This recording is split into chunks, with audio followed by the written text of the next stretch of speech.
advertisement code has not been strictly followed. So that's why this is an abnormality is very, very visible in the case of defined program. So my pointed question is this: whether the government has got any regulatory process which is strictly implemented in the case of the parties who are violating all the codes. And my second question is this: whether the minister has... Everybody is asking so many questions. It is a part. Non-second question is a part. Whether the minister has got any specific information regarding the data of a blackmailing to the minister or different concern. Yes. Good, very good. With your permission, may I inform the August House that the Cable Television Network Rules 1995 contain a specific provision called Rule 7, which deals with the advertising code.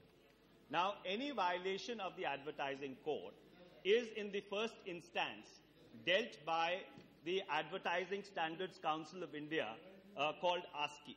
Now, ASCI is an overarching body of the entire advertising sector, and they, in their wisdom, if they so moto detect a violation of the code, or if the ministry detects a violation, or if a specific complaint comes to us, we make a reference to them, and then they accordingly, in consonance with their own code, which is not in conflict with the government's code, do take certain actions in terms of asking the advertisement to be taken off the air, or if it is in the print, not to be repeated.